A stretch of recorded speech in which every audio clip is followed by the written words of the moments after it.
दुनिया में जिन लोगों का बड़ा योगदान है, ये लोग शिक्षा प्रणाली के प्रोडक्शन नहीं है। ये वे लोग हैं जो किसी प्रकार शिक्षा से बच गए। हमारी पूरी शिक्षा प्रणाली गलत है। जो सुपर इंटेलिजेंट है वह सबसे नीचे का काम करेगा, और जो बिल्कुल इंटेलिजेंट नहीं वो उसके ऊपर, जो उससे और कम इंटेलिजेंट है बिल्कुल मूढ़ वो उसके भी ऊपर, तो सर्वाधिक मूढ़ जो है वो बिल्कुल सिरोधारी होंगे। एक वैज्ञानिक पत्रिका साइंस मैगजीन में आइंस्टीन का मजाक उड़ाया गया, उसका कार्टून बनाया गया है और लिखा गया है कि ही जस्ट ए ज्यू फिलोसोफर। एक सन की दार्शनिक है, यहूदी उस समय गाली थी। हमारे यहाँ का धार्मिक व्यक्ति ईश्वर तक को घूस देने को तैयार है। कई लोग तो नाराज हो जाते हैं कि हमने इतनी पूजा पाठ की तो हमको फल नहीं मिला, देवी देवता बदलने को तैयार हो जाएंगे। तो ये मेंटालिटी यहाँ के आरएनए डीएनए में, क्रोमोसोम्स में समाई हुई है। दोस्तों नमस्कार। आज हमारे साथ ऐसी शख्सियत हैं जो गवाह हैं उस विचार की, जो गवाह हैं उस आग की जिसने दुनिया के कचरे को जलाने की कोशिश की, और वो आग है ओशो। और जो शख्सियत हमारे साथ हैं उनका नाम है स्वामी शैलेंद्र सरस्वती, जो कि ओशो के छोटे भाई हैं। आज दुनिया तीसरे विश्व युद्ध के मुहाने पर खड़ी है और देश में भी कई प्रकार की विसंगतियां, चाहे आरक्षण हो, राजनीति हो, या इसको लेकर विवाद की स्थिति है, धर्म को लेकर विवाद की स्थिति है। तो आज अगर ओशो होते तो इन तमाम बुराइयों पर क्या रिएक्ट करते, क्या जवाब देते, क्या संदेश देते? इन तमाम सवालों का जवाब जानने के लिए हमारे साथ चर्चा के लिए स्वयं स्वामी शैलेंद्र सरस्वती जी मौजूद हैं। स्वामी जी, आपका बहुत बहुत स्वागत है। नमस्कार और धन्यवाद आपका, आप यहाँ पर पधारे आश्रम में। सबसे पहले तो मैं आपसे ये जानना चाहूंगा कि मैंने बहुत पहले एक पुस्तक पढ़ी थी, ओशो की शिक्षा, जिसमें मुझे पढ़कर लगा था कि आज की जो शिक्षा व्यवस्था है वो वाकई में उसमें बहुत बड़ा सुधार करने की जरूरत है, और इससे शायद बेरोजगारों की फौज और कुंठित लोगों की भीड़ तैयार हो रही है। तो आप क्या कहेंगे, ओशो के विचार से आज की शिक्षा में क्या परिवर्तन होना चाहिए? ओशो के हिसाब से उनकी जो किताब, उसका शीर्षक है शिक्षा में क्रांति, रिवॉल्यूशन इन एजुकेशन। और ये उस समय के प्रवचन हैं जब वे स्वयं एक शिक्षक थे, विश्वविद्यालय के प्रोफेसर थे, और अलग अलग विश्वविद्यालयों में, कॉलेजों में घूम घूम कर उन्होंने जो प्रवचन दिए हैं वही इस किताब में संकलित किए गए हैं। ओशो की देशना ये है, बेसिक चेंज होना होगा। फिलहाल हमारी शिक्षा हमें महत्वाकांक्षा सिखाती है, कंपटीशन सिखाती है, प्रतिस्पर्धा सिखाती है, प्रकारांतर से बच्चों के बीच में आपस में द्वेष, ईर्ष्या पैदा करती है, एक दूसरे से आगे निकलने की होड़ पैदा करती है, और इसलिए व्यक्ति फिर शांत नहीं हो पाता। वह जिंदगी भर इसी दौड़ में लगा रहता है। 25 साल जिसकी ट्रेनिंग मिली, पूरी जिंदगी उसकी इसी में गुजरेगी। वह कभी भी शांत व्यक्ति, एक प्रसन्न व्यक्ति, एक प्रेमपूर्ण व्यक्ति नहीं बन पाएगा। तो बेसिक महत्वाकांक्षा नहीं होनी चाहिए। दूसरी चीज, एजुकेशन में हम ऊपर से थोप रहे हैं, हम उसकी मेमोरी को बढ़ा रहे हैं। और आज एआई का जमाना आ गया, एआई के पास बहुत मेमोरी है, कोई मनुष्य उससे कंपटीशन नहीं कर सकता। हजारों लाखों लोगों की जितनी मेमोरी हो सकती है उतनी मशीन के पास है। तो भविष्य में इसकी कोई ज़रूरत नहीं रह जाएगी कि हम बच्चों को मेमोराइज कराएं चीज़ें। उनके भीतर चेतना पैदा होनी चाहिए, कॉन्शियसनेस, अवेयरनेस, वो ज़्यादा इम्पॉर्टेंट है। तो ओशो का कहना था कि मेमोरी पर ज़्यादा जोर ना दिया जाए। मेमोरी उपयोगी है लेकिन इतनी ज़्यादा नहीं, उसको एम्फेसाइज ना करें, बल्कि भीतर से चीज़ों को आने दें। जो अंग्रेजी का शब्द है एजुकेशन, शिक्षा के लिए, उसका मतलब होता है जैसे कुएं से पानी खींचना। कुएं में पानी है, उसको बाहर निकालना है, प्रकट करना है। और अभी हम जो शिक्षा के नाम पे कर रहे हैं वो ऐसा टंकी में पानी भरना, हम लोड कर रहे हैं चीजें, है ना।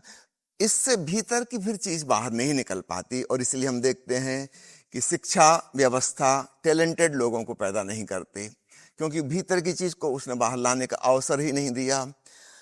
हैरानी की बात होती है, इतने लोग पीएचडी करते हैं विश्वविद्यालयों में, 3-4 साल बर्बाद करते हैं, वो सारी थीसिस चूहों के लिए और दीमकों के लिए रखी रहती है अलमारी में, उसको कोई दोबारा कभी छूने वाला नहीं। और जितना भी नया इन्वेंशन, नया आविष्कार या नए साहित्य या किसी सृजनशीलता का हम रूप देखते हैं, वो हमेशा विश्वविद्यालय के बाहर से आता है। क्यों? क्योंकि सृजनशील लोग अलग प्रकार से जीते हैं, उनके भीतर से चीजें बाहर आती हैं, तब कुछ नवीनता और मौलिकता उसमें होती है। जो चीज बाहर से भीतर थोप दी गई है उसमें तो मौलिकता हो नहीं सकती। तो शिक्षा का एक बेसिक फॉल्ट ये है। और जैसा कि आपने कहा कि शिक्षा ऐसी हो कि जो व्यक्ति को आजीविका उपार्जन में सक्षम बनाए। मैं बहुत हैरान होता हूं, कई बार हंसी आती है, कोई बच्चे आते हैं कहते हैं कि हमने एमबीए कर लिया, नौकरी की तलाश में है। मैंने कहा हद हो गई, एमबीए का मतलब होता है आपने बिजनेस मैनेजमेंट में डिग्री हासिल की है और आप नौकरी की तलाश में हो, तो आप स्वयं बिजनेस क्यों नहीं कर सकते? वो कहते नहीं, इससे तो हम केवल नौकरी ही पा सकते हैं। तो ये विचित्र शिक्षा है कि बिजनेस मैनेजमेंट जिसको हमने सिखाया है वह भी नौकरी की तलाश कर रहा है। हैरानी की बात है कि ठीक यही बात अन्य क्षेत्रों में हमें देखने मिलती है। तो एक छोटा सा उदाहरण दिया, तो शिक्षा ऐसी होनी चाहिए कि व्यक्ति स्वावलंबी हो सके, और इसके लिए बहुत बचपन से ही हम कुछ कुशलता सिखाएं, कुछ कारीगरी सिखाएं, उसको क्रिएटिव बनने का मौका दें। केवल उसकी मेमोरी की परीक्षा ना लें। अभी हमारी जो परीक्षा प्रणाली है, हम केवल उसको रटा दिया है कुछ, बाद में हम उससे पूछ रहे हैं बताओ क्या रटा। ये रटंत विद्या जो है ये जिंदगी में काम नहीं आती। और आपको बड़ी हैरानी होगी, जो लोग यूनिवर्सिटी टॉप करते हैं और बड़ी बड़ी उपाधियां प्राप्त करें यूनिवर्सिटी में, बाद में वो लोग दुनिया में कहाँ खो गए उनका पता ही नहीं चलता। कहाँ खो गए, उन्होंने क्या किया कुछ पता नहीं चलता। वो कोई साधारण सी नौकरी कहीं कर रहे होंगे बस।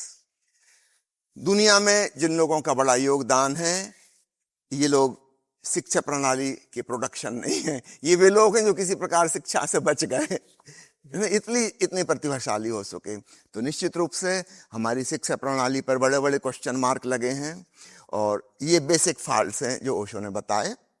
ओशो का क्या जरूरत है इतिहास सिखाने की, फालतू का विषय। क्या लेना देना कि अकबर के पिताजी का क्या नाम था और पानीपत की तीसरी लड़ाई कब हुई थी, है ना। हटाओ इन सब चीजों को। वर्तमान क्या है इसमें बच्चों को जीना सिखाओ, ताकि वो भविष्य के लिए तैयार हो सकें। हमें आने वाली पीढ़ी तैयार करनी है। इतिहास रटा के क्या होगा, भूगोल रटा के क्या होगा, बड़े बड़े गणित हायर मैथमेटिक्स सिखा के क्या होगा। जिनको शौक है वो सीखें, हर बच्चे को ऊपर न ला दें। तो सिंपल एजुकेशन होनी चाहिए। सब चीजें कैलकुलेटर कर सकता है, हमको कैलकुलेटर चलाना आ जाए इतना बहुत है। हम एआई का उपयोग करना सीख गए इतना बहुत है, बाकी काम तो मशीन करेगी। मनुष्य की गरिमा इसमें नहीं है कि वह मेमोराइज करे। मशीन जो काम कर सकती है वह मनुष्य को करने की जरूरत नहीं है। तो भविष्य में शिक्षा प्रणाली बिल्कुल ही भिन्न हो जाएगी, पर्टिकुलरली एआई के डेवलपमेंट के बाद। ओशो तो बहुत चुटीले अंदाज में ये बात कहा करते थे, चुटकुलों के साथ बताते थे। और ये भी शायद उन्होंने कहा था कि एक नंबर होने की दौड़ में कोई एक नंबर होता ही नहीं है, कुंठित लोग तैयार होते हैं। जी, महत्वाकांक्षा हमें एक अंधी दौड़ सिखाती है। जैसे कि क्षितिज दिखाई देता है कि जहां जमीन और आसमान मिलते हैं, हमको लगता है होगा 3-4 किलोमीटर दूर, हम भागेंगे दौड़ेंगे और पा लेंगे। लेकिन वास्तव में ऐसी कोई जगह है नहीं। हम कितना ही भाग दौड़ करें, हम परेशान होंगे, क्षितिज तक हम नहीं पहुंचेंगे और भ्रम बना रहेगा। हमें लगेगा कि हमसे आगे लाइन में जो 3 किलोमीटर दूर हैं वो लोग तो क्षितिज के पास पहुंच गए, उन्होंने मंजिल पा ली। ये भी हमारा इल्यूजन है। क्षितिज का दिखना ही एक इल्यूजन है, भ्रांति है। तो हमें हमेशा लगता है कि कोई हमसे आगे है, वो पहुंच गया, अब वो बड़ा सुखी जीवन जी रहा होगा। लेकिन वास्तव में ऐसा कहीं नहीं है। उसको भी ऐसा ही लग रहा है कि उसके 3 किलोमीटर आगे कोई है। फिर एक दिशा में जब हम दौड़ते हैं और हमें कोई संतोष प्राप्त नहीं होती, फिर हमारा तर्क कहता है कि हमने शायद गलत दिशा चुन ली, हम अपनी दिशा बदलें।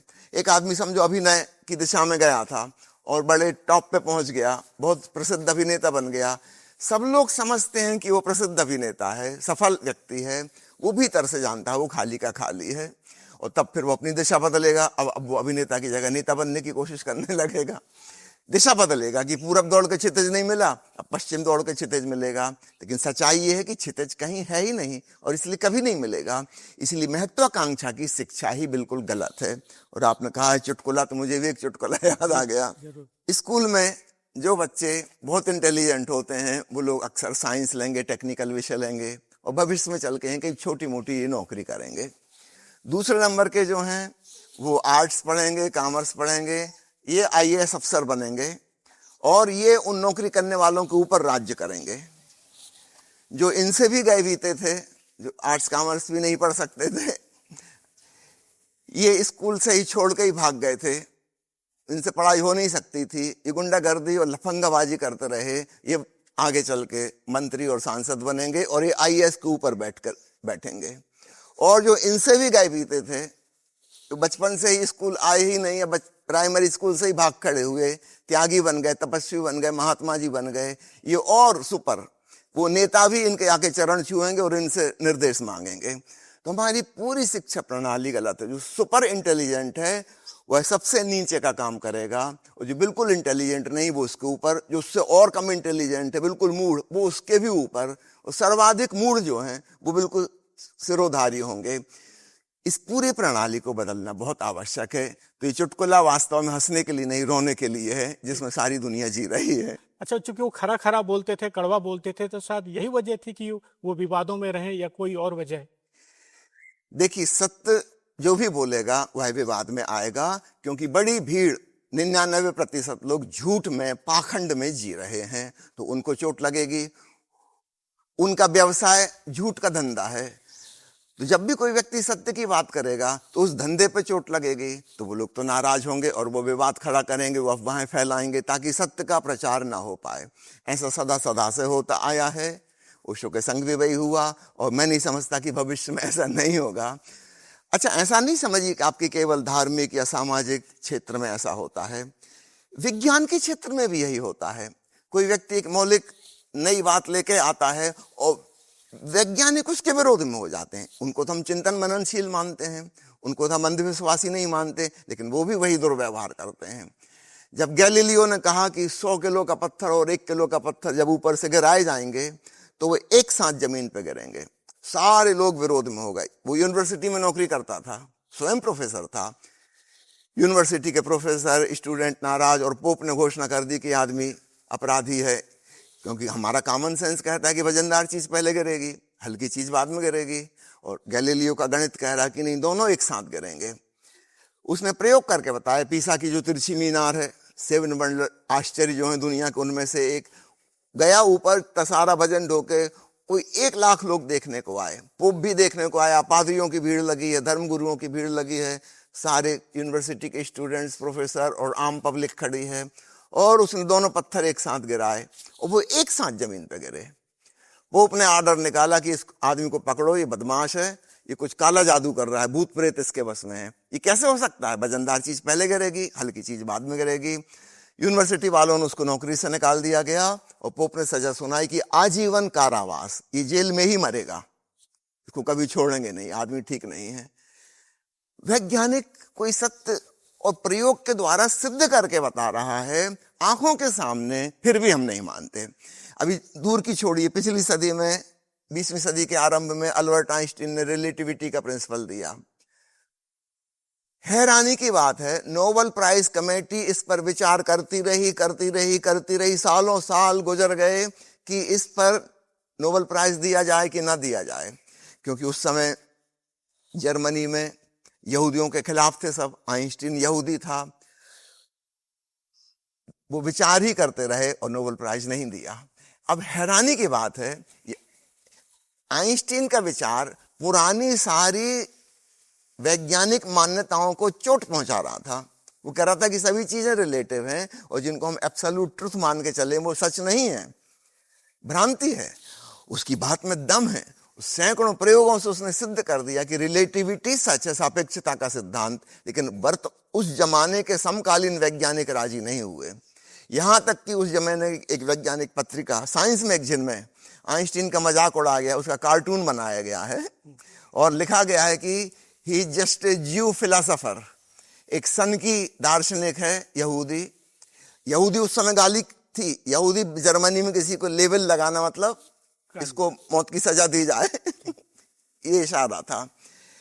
तो इस प्रकार के लोग सब जगह रहे हैं, तो विज्ञान के क्षेत्र में भी रहे हैं, अध्यात्म के क्षेत्र में भी रहे हैं, और ऐसा लगता है कि हमेशा रहेंगे, क्योंकि हाई आईक्यू जिनको हम प्रतिभाशाली लोग कहते हैं वो विरले होते हैं, तो वे एक मौलिक सत्य को उजागर करते हैं, और चूंकि वह सत्य है और झूठ के धंधे करने वालों को तुरंत समझ में आ जाता कि इससे तो हमारा धंधा चौपट हो जाएगा, तो वो एकदम नाराज हो जाते हैं और वो भांति भांति की अफवाहें खड़ी करते हैं।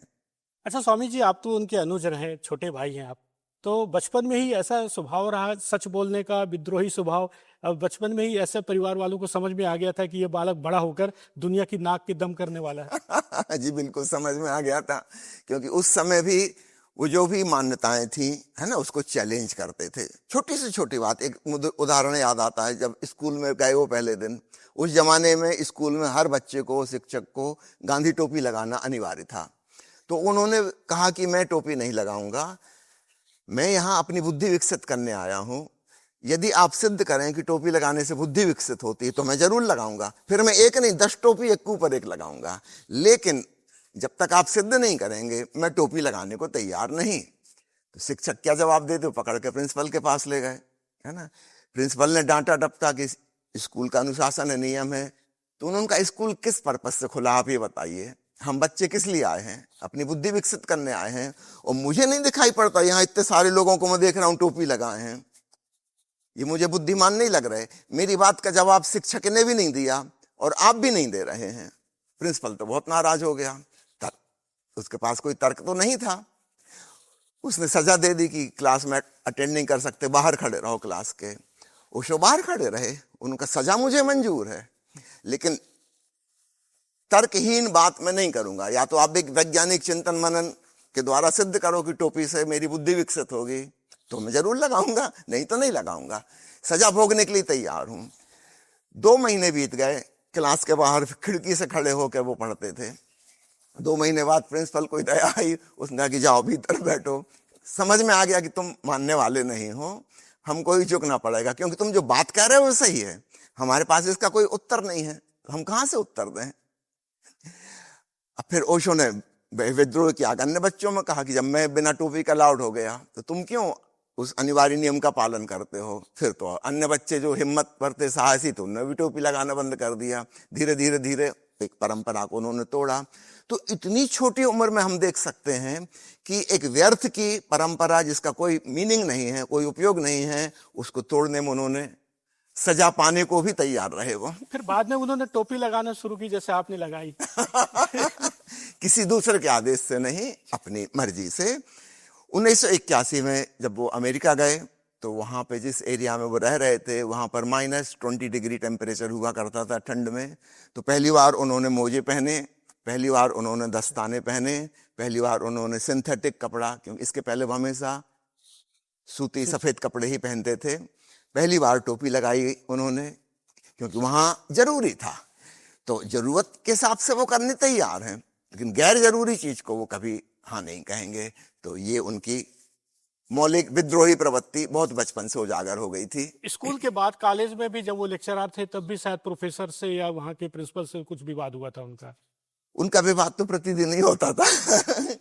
तो जब वो स्टूडेंट थे तब की बता रहा हूँ, BA फर्स्ट ईयर के स्टूडेंट थे और उन्होंने फिलोसफी का सब्जेक्ट लिया था जिसमें तर्कशास्त्र भी एक टॉपिक होता है, है ना। वो जो प्रोफेसर जो पढ़ा रहे थे तर्कशास्त्र का, तो पहला पेज पर जो बातें आई थी ओशो ने उसी पर काउंटर क्वेश्चन किए और इसके विपरीत तर्क उन्होंने दिए कि इस बात से मैं सहमत नहीं, इस बात से सहमत नहीं, इस बात से सहमत नहीं। और बेचारे प्रोफेसर के पास कोई काउंटर आर्गुमेंट नहीं थे। तो बड़ी फजीहत हो जाए कि इतने सारे विद्यार्थियों के सामने एक विद्यार्थी ज्यादा इंटेलिजेंट है और उसके सामने टीचर जिसको सक्षम माना जाता है कि वो हर प्रश्न का उत्तर देगा, और तर्कशास्त्र का प्रोफेसर अगर वो भी तर्क नहीं कर पा रहा है, आर्गुमेंट नहीं दे पा रहा है, तो बड़ी बेइज्जती की बात थी। तो कोई 3 महीने बीत गए यही होते होते, और एक पेज के आगे कोर्स बढ़ ही नहीं पा रहा। ओशो कह रहे पहले ये क्लियर करो, स्पष्ट करो, तब हम आगे बढ़े। और पूरी क्लास ओशो का साथ दे रही कि भाई ये लड़का ठीक तो कह रहा है ना, आप इसका जवाब दो, है ना, तब आगे क्या कोर्स हो। अब प्रोफेसर की ड्यूटी है कि उसको कोर्स खत्म करना साल भर में। 3 महीने हो गए, एक पेज के आगे बात नहीं बढ़ रही और कोई उम्मीद नहीं है कि आगे बढ़ेगी, क्योंकि ऐसे प्रश्न खड़े किए जा रहे हैं कि प्रोफेसर निरुत्तर है। अंततः उसने जाके प्रिंसिपल से शिकायत की और उसने कहा कि या तो मैं रहूंगा इस कॉलेज में या ये रहेगा, हम दोनों एक साथ नहीं हो सकते, मैं नौकरी छोड़ दूंगा। तो प्रिंसिपल ने पूरी बात समझी। तब तक ये बात जबलपुर के अन्य कॉलेजों में फैल चुकी थी कि एक विद्यार्थी ऐसा आया है कि जिसके सवाल का जवाब कोई नहीं दे सकता, और वो ऐसा आर्गुमेंट रखता है कि सामने वाला निरुत्तर हो जाता है। तो प्रिंसिपल ने ओशो को बुलाया और कहा कि ये सिचुएशन है और हम उस प्रोफेसर को लूज नहीं कर सकते, हमारे लिए वैल्यूएबल पर्सन है वो, और तुम्हारी हमारे दृष्टि में क्या कीमत, तुम एक साधारण स्टूडेंट हो। ओशो ने कहा कि आप एक बात गलत कह रहे हैं। ठीक है, आपको जो करना है करिए। आप मुझे निष्कासित करने की कह रहे हैं कि आप प्रोफेसर को रखना चाहते हैं, मुझे एक्सपेल कर देंगे, दैट्स ओके। पर आपने ये जो कहा ना कि तुम्हारी क्या कीमत है, ये मत कहिए। हम नहीं जानते भविष्य में क्या चीज कीमती हो जाएगी, क्या नहीं हो जाएगी। उस प्रिंसिपल ने सोचा कि लड़के की बात में क्या दाम है। अब मैं इसके आगे की भी कहानी बताता हूँ जो शायद आपको ना पता हो। ये तो पार्ट 1 आपको पता ही होगा पहले से, है ना। पार्ट 2 इस कहानी का बताता हूँ। ओशो को निष्कासित कर दिया गया। जबलपुर के किसी कॉलेज में उनको एडमिशन नहीं मिला, क्योंकि सबको पता हो गया कि इसको एडमिशन देने का मतलब मुसीबत। एक कॉलेज ने इस शर्त पर एडमिशन दिया कि आप कॉलेज नहीं आओगे, हम आपको अटेंडेंस पूरी देंगे, आप केवल परीक्षा देने आना। ओशो तो बहुत ही खुश हुए। वो तो चाहते भी नहीं थे अटेंड करना। जो कॉलेज में पढ़ाया जा रहा था, ये तो वो जब प्राइमरी स्कूल में पढ़ते थे तब पढ़ चुके थे। अच्छा। उनकी पढ़ने की स्पीड बहुत फास्ट थी, है ना। तो उनको इस शर्त पे एडमिशन दिया गया और इसी विधि वो फिर बीए पास किए यहाँ से। अब मैं आपको एक और अगली बात बताता हूँ। जब ओशो आचार्य रजनीश के रूप में प्रसिद्ध हो गए, वो स्वयं प्रोफेसर बन गए, वो सागर यूनिवर्सिटी से एमए में टॉप पोजीशन हासिल की उन्होंने। और जब वो आचार्य का रोल निभा रहे तो पूरे देश में घूम घूम के जगह जगह अपनी विवादास्पद क्रांतिकारी बातों को रख रहे थे, है ना। तब गंजबासौदा एक जगह है मध्य प्रदेश में, भोपाल के पास। हाँ जी। तो वहाँ एक प्राइवेट कॉलेज था और उस प्राइवेट कॉलेज में एक प्रोफेसर का रिटायरमेंट हुआ और उसकी जगह एक नए प्रोफेसर को नियुक्त करना था। तो गंजबासौदा कॉलेज के जो मालिक थे, वो प्राइवेट कॉलेज था, वो ओशो के प्रेमी थे और उन्होंने ओशो से विनती की कि आप एक कृपा कीजिए, आपका हम थोड़ा सा समय लेंगे, जो नए प्रोफेसर को नियुक्त करना है इसके इंटरव्यू लेने वाले आप बनिए। तो ओशो वहां पे गए। गंजबासौदा में पहले भी बहुत प्रवचन उनके हो चुके थे, उस कॉलेज में भी बहुत प्रवचन हो चुके थे। तो कॉलेज का मालिक बहुत प्रभावित था ओशो। उसने कहा कि आप जिसको चुन दोगे। अब संयोग देखिए इस बीच में क्या हुआ, 7-8 साल गुजर चुके थे, है ना। वह प्रोफेसर जिसकी वजह से उनको कॉलेज से निष्कासित किया गया था, वो यहाँ क्यू में खड़ा था। अच्छा। नौकरी के लिए। जब उसने देखा कि अंदर यही वही विद्यार्थी बैठा इंटरव्यू लेने जिसको मैंने कॉलेज से निकलवाया था, वो तो नर्वस ब्रेकडाउन हो गया, उनको पसीना पसीना आ गया। लेकिन ओशो ने कहा बिल्कुल नहीं घबराइए, और मुझे पता चल गया है कि आपको वहां से नौकरी से निकाल दिया गया है उस कॉलेज से, और आपका परिवार आर्थिक मुसीबत में है, आई नो, है ना, मुझे कहीं से पता चला है, और इस नौकरी पे आपको ही नियुक्त किया जाएगा। और तब ओशो ने कहा कि अब याद करो मैंने उस दिन क्या कहा था, जब तुमने कहा था कि एक सड़क किनारे पड़े कंकड़ पत्थर की क्या कीमत है, तुम एक स्टूडेंट हो, हु आर यू, है ना। मैंने कहा था, ऑब्जेक्शन लिया था कि ये वचन मत बोलिए, आप निष्कासित करा रहे हैं वो ठीक है, दैट्स ओके, पर ये वचन मत कहिए। और उस व्यक्ति ने स्वीकार किया कि हाँ मुझसे भूल हुई, और ओशो ने वहां पे नियुक्त किया उस कॉलेज में। तो ये पूरी कहानी। अच्छा स्वामी जी, हम बात करें अपने, वापस मैं अपने विषय पर आऊंगा कि भ्रष्टाचार हमारे देश में इस तरह से कि जैसे चाय में चीनी, और इस पर भी उसने बहुत कुछ बोला है जी। अगर वो आज होते तो आज उनको बोलने के लिए बहुत कुछ था। चारों तरफ भ्रष्टाचार दिख रहा है, तो आप क्या बोलेंगे? हमारे रग रग में, खून में, हड्डी मांस मज्जा में भ्रष्टाचार समाया हुआ है। तथाकथित धार्मिक आदमी ईश्वर को भी तो रिश्वत देता है। नारियल चढ़ा दिया है प्रभु हमारा ये काम कर देना, प्रसाद चढ़ा दिया, हमने पूजा करवा दी, सत्यनारायण की कथा करा दी, यानी हमने कुछ पैसा खर्च किया, अब इसके बदले में हम कुछ फेवर चाहते हैं। तो हमारे यहाँ का धार्मिक व्यक्ति ईश्वर तक को घूस देने को तैयार है ना। कई लोग तो नाराज हो जाते हैं कि हमने इतनी पूजा पाठ की, इतना हमने ये किया है और हमको फल नहीं मिला, देवी देवता बदलने को तैयार हो जाएंगे। तो ये मेंटालिटी यहाँ के, हम कहने चाहिए आरएनए डीएनए में, क्रोमोसोम्स में समाई हुई है, और इसलिए हमारा देश भ्रष्टाचार से मुक्त नहीं हो सकता। कोई आसान उपाय नहीं है, क्योंकि यहाँ भ्रष्टाचार, रिश्वत लेना देना ये सदा सदा से चला आ रहा है। और यहाँ तक कि धार्मिक रूप में भी, है ना, एक धार्मिक आदमी को कभी नहीं लगता कि वो जाके ईश्वर की स्तुति कर रहा है मंदिर में और कुछ 10 पैसे का एक फूल चढ़ा दिया उसने, और इसके बदले में वो एक बहुत बड़ी चीज मांग रहा है। वो भ्रष्टाचार ही कर रहा है, वो ईश्वर को रिश्वत दे रहा है। स्तुति यानी आज की भाषा में हम उसको खुशामद कहते हैं, चमचागिरी कहते हैं। किसी नेता की, किसी अफसर की आप जाके तारीफ करिए, तो ये वही काम है जो हम ईश्वर की स्तुति कर रहे थे। हमारी प्रार्थनाएं क्या हैं? स्तुतियां हैं। हे भगवान, तुम सर्वशक्तिशाली हो, तुम ये कर सकते हो, तुम वो कर सकते हो। पहले हमने उनकी तारीफ की, फिर हमने कहा कि हमारा एक छोटा सा काम है, जरा ये कर दीजिए, और इसके बदले में हम ये चढ़ा रहे हैं, और आगे की बात भी आश्वासन देते हैं और चढ़ाते रहेंगे, आपकी हमेशा पूजा करेंगे अगर काम हो गया तो ये मैं बता रहा हूं कि हमारी मेंटालिटी ही इस प्रकार बहुत दूषित है। अन्य देशों में जहां धार्मिकता कम हो गई है, लोग नास्तिक हो गए हैं, हम वहां देखते हैं वहां पर इस प्रकार का भ्रष्टाचार नहीं है। तो इसलिए जब तक हम इस मानसिकता से ही मुक्त ना हो जाए, it will take long time, क्योंकि ये 2-4 दिन की बात नहीं है, हजारों लाखों साल से परंपरा चली आ रही है और वह हमारे हड्डी मांस मज्जा का हिस्सा बन गई है। हमको शर्म ही नहीं आती रिश्वत देने में, न लेने वाले को शर्म आती, न देने वाले को शर्म आती, बल्कि लोग शान से पूछते हैं। कई बार मैं यात्रा करता हूँ ट्रेन में, है ना, कोई बातचीत कर रहा है कि फलाने का लड़का आपकी लड़की से देख लीजिए, अच्छा संबंध हो जाएगा उसका। ये पूछ रहे हैं कि उसकी तनख्वाह कितनी है, क्या ऊपर से भी कुछ मिल जाता है। नहीं, ये बात पूछने में शर्म आनी चाहिए, इसमें शान महसूस होती है कि हाँ, जितनी तनख्वाह उससे 4 गुना तो ऊपर से कमा लेता है। तब ये बाप अपनी बेटी की शादी कराने तैयार हो जाएगा कि लड़का काम का है। यानी हमें ईमानदार लड़का चाहिए ही नहीं, हमें तो बेईमान और भ्रष्टाचारी ही चाहिए। जब पूरी मानसिकता ऐसी है और इसमें हम गौरवान्वित महसूस करते हैं कि हम उस पोस्ट पे हैं जहाँ पे तनख्वाह से ज्यादा हम ऊपर से कमा लेते हैं, तो यहाँ पे भ्रष्टाचार कैसे बंद होगा? तो हजारों साल की इस परंपरा को तोड़ने के लिए हम जो आवाज उठाएंगे, पूरा देश नाराज हो जाएगा, क्योंकि पूरा देश उस मानसिकता में जी रहा है। धर्म का मतलब शांति होता है, और हम देख रहे हैं कि धर्म के नाम पर जो स्थितियां बन रही हैं देश में, और मैंने कहीं पढ़ा कि धर्म पर भी उन्होंने खूब बोला, हमारे पाखंड और हमारी कुरीतियों पर भी खूब बोला जी। यार, आज ओशो होते तो किस तरह से रिएक्ट करते हैं? वही उनकी आग्नेय वचन हमको सुनने को मिलते है ना। हम जिसको धर्म कह रहे हैं, वो जो संगठन है, संस्थाएं, विभिन्न नाम और लेबल और विशेषण उस पर लगे हुए, दुनिया में कोई 300 से ज्यादा धर्म है और 3000 से ज्यादा उनके संप्रदाय हैं। ओशो कहते हैं परमात्मा, परम सत्य एक है, तो उसकी अंधविश्वास ही हो सकते हैं इतने सारे जो हैं। अगर गणित एक है दुनिया में, सारी दुनिया में एक गणित है, ऐसा तो नहीं होता कि चाइनीज गणित और इंडियन गणित अलग है, कि अफ्रीकन फिजिक्स और ऑस्ट्रेलियन फिजिक्स अलग है। यहां भी हम सत्य की खोज करेंगे, हम एक पर पहुंचेंगे।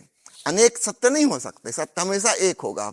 और जहां जहां अनेकता है, खूब अच्छे से समझ लीजिए, वहां पर कुछ झूठ है, वरना एक होता। तो ईश्वर के बारे में इतनी सारी धारणाएं, इतने सारे सिद्धांत, इतने सारे मंतव्य, सबके अलग अलग और परस्पर विरोधी, तो निश्चित रूप से ये सत्य नहीं हो सकते। हाँ, ओशो कहते हैं सत्य की खोज अपने भीतर हमें करनी होगी। इसमें बाहर की संगठन, बाहर की संस्थाएं जिन्हें हम धर्म कहते हैं, वो हमारे काम नहीं आएंगे, बल्कि ये हमारे आड़े आएंगे, क्योंकि इन्होंने जो अंधविश्वास और श्रद्धाएं और आस्थाएं हमें पकड़ा दी हैं, उस चश्मे के थ्रू जब हम देखते हैं तो हमें सत्य दिखाई ही नहीं देगा, हमें सत्य नहीं दिखाई देगा।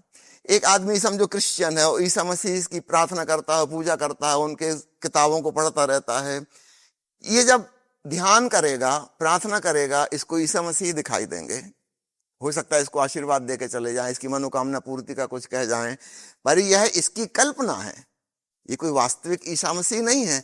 क्योंकि इस ईसाई को कभी भी भगवान कृष्ण नहीं दिखाई देते, क्योंकि इसका अंधविश्वास नहीं है। किसी जैन को ईसा मसीह नहीं दिखाई देते, वो महावीर को मानता है।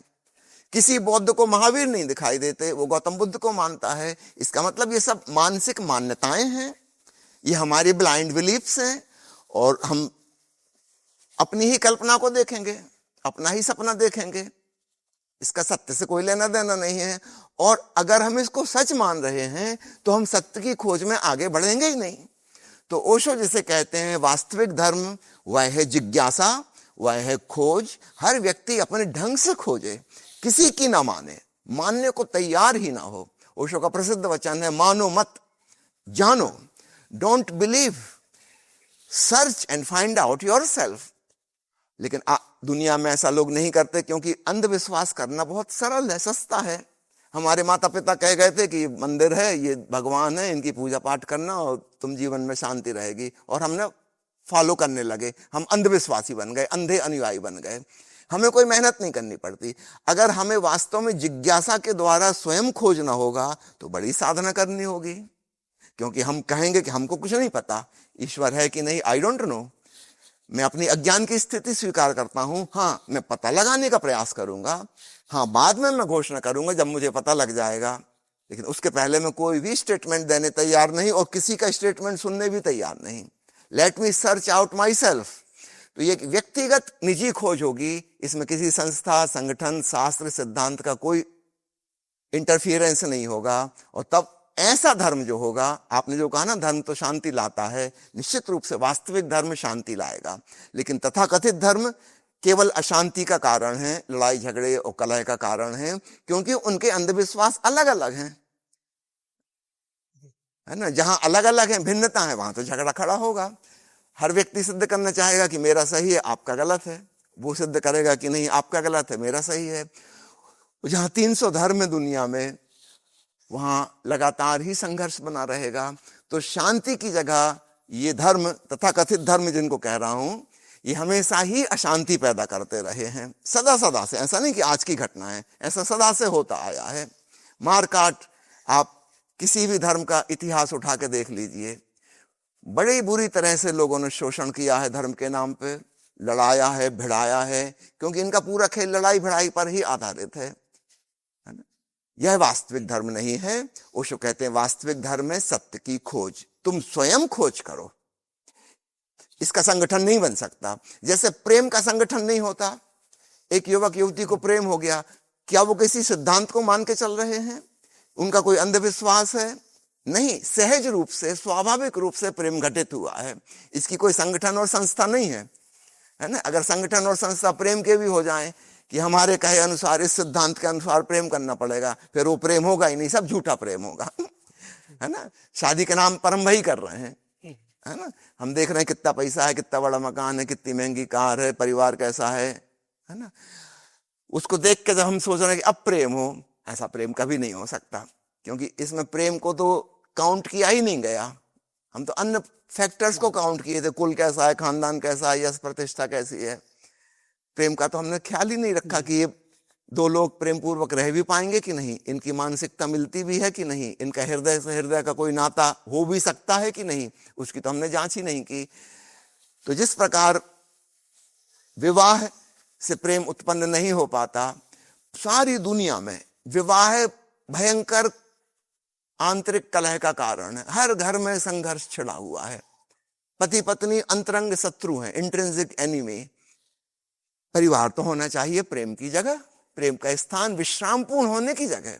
और हम देखते हैं कि लोग घर से बाहर रहना ज्यादा पसंद करते हैं। झूठ बोल रहे हैं कि ऑफिस में ज्यादा काम, इसलिए आज 2 घंटे लेट आऊंगा। कोई काम वाम नहीं, वहां बैठे हुए गपशप कर रहे हैं, मोबाइल स्क्रॉल कर रहे होंगे। वो 2 घंटा लेट आएंगे, क्योंकि पता घर में जाते ही उपद्रव खड़ा होगा, कुछ ना कुछ झगड़ा झंझट होगा, कुछ कलह होगी। घर से बचना चाह रहे हैं। तो जो स्थान विश्राम का स्थान होना चाहिए, वो कलह का स्थान बन गया है ना। क्योंकि हमने प्रेम की भी संस्थागत कर दिया, हमने उसके भी एक्सपर्ट बिठाल दिए। ज्योतिषी हस्तरेखाएं देखेगा, ज्योतिषी कुंडली में लाएगा, हो गया कल्याण। काश सहज रूप से प्रेम होता, वो बिल्कुल इंडिविजुअल होगा, है ना। और कई बार वो भीड़ के खिलाफ होगा, भीड़ मना कर रही है तब भी होगा, है ना। उसकी इतनी शक्ति है कि वो संसार से लड़ सकता है। तो ठीक ऐसा ही धर्म होगा। वह तो और बड़ा प्रेम है, परमात्मा से प्रेम। व्यक्ति का प्रेम जब इतना सशक्त होता है कि वो दुनिया से दुश्मनी लेने तैयार हो जाए, तो परमात्मा से जो प्रेम है, जो धर्म है, वह तो इससे लाखों गुना ज्यादा शक्तिशाली होगा। लेकिन होगा वो इंडिविजुअल, निजी। तो यहां पर भेद हो जाता है धर्म और धर्म का। तो स्वामी जी, आपका बहुत बहुत धन्यवाद। आपसे बात करके बहुत अच्छा लगा, और आपका जो लुक है, आपका बोलने का जो अंदाज है, उसको देखकर ऐसा लगा कि साक्षात ओशो से मैं बात कर रहा हूँ। बहुत बहुत धन्यवाद आपको भी। एक छोटी सी सूचना सभी मित्रों को देना चाहूंगा। हरियाणा में सोनीपत जिला में एक छोटा सा गांव है दीपालपुर, और वहां पर हमारा आश्रम है। उसका नाम है श्री रजनीश ध्यान मंदिर। आप गूगल पे भी सर्च कर सकते हैं लोकेशन, श्री रजनीश ध्यान मंदिर। वहाँ महीने में 2 शिविर 6-6 दिन के होते हैं, एक शिविर 3 दिन का होता है और महीने में एक बार एक शिविर 1 दिन का भी होता है। स्वागत है आपका ओशो की बात समझने के लिए, ध्यान प्रयोग के द्वारा स्वयं खोजने के लिए। हम आपसे नहीं कहते कि परमात्मा है, लेकिन हम आपको खोज की विधि बताते हैं कि किस प्रकार खोजा जा सकता है। एक दिन आप स्वयं जान लोगे और आपका जीवन शांति और आनंद से ओतप्रोत हो जाएगा। इसके अलावा हमारे ऑनलाइन मेडिटेशन क्लासेस भी चलते हैं नियमित रूप से। प्रत्येक सोमवार से लेकर शनिवार तक 6 दिन का कार्यक्रम हर हफ्ते होता है, रेगुलर। आप घर बैठे ऑनलाइन कार्यक्रम अटेंड कर सकते हैं। आप चाहें तो मेरा फ़ोन नंबर नोट कर लीजिए, मुझे व्हाट्सएप पे मैसेज भेज सकते हैं ज्वाइन करने के लिए। मेरा नंबर है 70-273-273-72 70-273-273-72। कृपया मुझे फ़ोन मत कीजिए, केवल व्हाट्सएप पर मैसेज भेजिए, तो मैं आपको उस ग्रुप में ज्वाइन करा सकता हूं जिसमें आप ऑनलाइन मेडिटेशन कर सकें। इसके अलावा ओशो का समस्त साहित्य, जिसमें 650 अनूठी किताबें हैं, डिजिटल फॉर्मेट में पीडीएफ रूप में निशुल्क उपलब्ध है। ओशो के 6000 से अधिक ऑडियो प्रवचन एचडी क्वालिटी के फोटोग्राफ्स, उनके ध्यान मेडिटेशन के म्यूजिक इत्यादि सब कुछ निशुल्क उपलब्ध है। आपको जो भी चाहिए आप मुझे संदेश भेजिए, 24 घंटे के भीतर भीतर मैं आपको वह चीज़ डिजिटल लिंक पर भेज दूंगा, जिसमें आप सीधा सुन सकते हैं, पढ़ सकते हैं, अथवा अपने मोबाइल में या लैपटॉप में डाउनलोड भी कर सकते हैं। बहुत बहुत धन्यवाद। तो दोस्तों, ये थे स्वामी शैलेंद्र सरस्वती, जिन्होंने ओशो के हवाले से धर्म, राजनीति, आरक्षण और तमाम दूसरे मुद्दों पर खुलकर बेबाकी से अपनी बात कही। उम्मीद है आपको ये वीडियो पसंद आया होगा। धन्यवाद।